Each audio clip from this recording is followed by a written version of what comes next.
We're not winners. We don't even have a clue. We don't even have a clue. Darling, we spin around.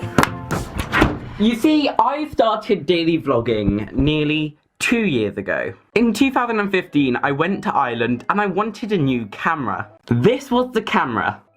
And it was a very good camera, and I used this camera from July until March. In March, I started HPV, which was my daily vlog channel. And a few months later, I got the G7X Mark I. I understand this is not my usual content, and I never make camera-related videos. So today's video is going to be a review of the G7X Mark I 1 year later. The G7X Mark I has been used by many big YouTubers, Casey Neistat, Roman Atwood, and even Pointless Blog. Now, I'm not one to look after my cameras. I am happy to chuck it around, and I know for sure that it's not broken.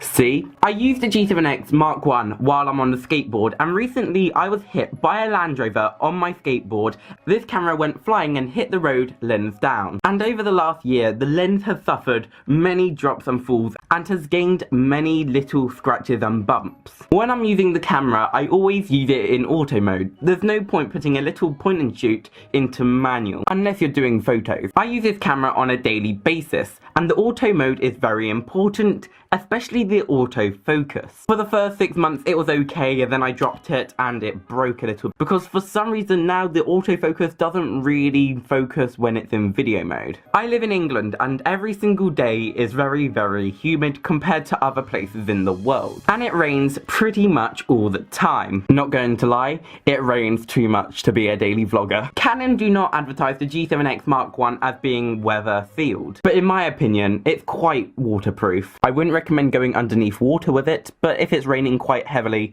this will do the job. I don't recommend putting it in the shower. Now, a few months back, I took this camera on a huge road trip and I went to the beach and I put it in the sand and did a time lapse. One of the issues I found at the beach with the G7X Mark I was the fact that the lens is fixed. This never proved any issue until I got sand inside of the lens. And on the sensor, there's many little specks of dust and sand, and I never really saw it as a problem until I started vlogging the day after with this camera. The screen on the back has lasted very well because most of the times I've dropped the camera is lens down. The tilty screen still opens, but there is a slight clicking noise. Surprisingly, I haven't used a screen protector and it hasn't suffered any marks whatsoever. I am not very gentle, as I've already covered. After heavy usage, the camera little battery compartment doesn't automatically close. I have to use the little switch to make it lock. When you first buy it, you can literally just go like this and it will stay down.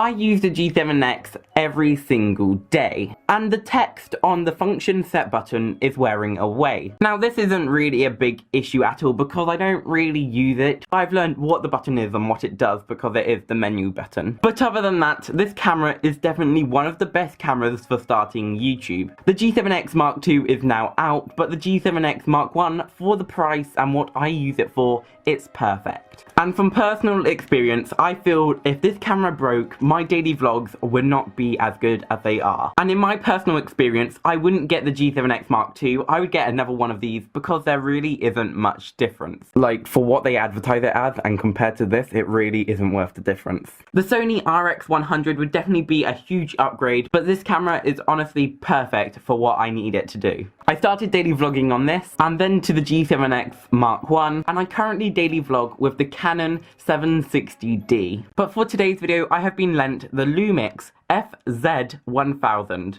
If you like the quality, tomorrow's daily vlog might be with this camera. But in my opinion, the G7X Mark I is better than my current daily vlog camera. 1080 60 frames per second, image stabilization, and very portable. The biggest downside is definitely the audio.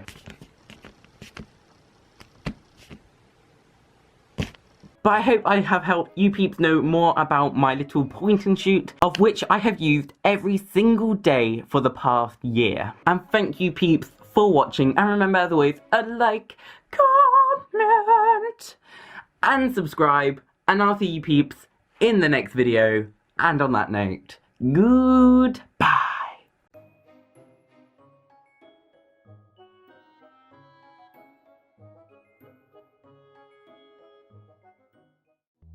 It's time to say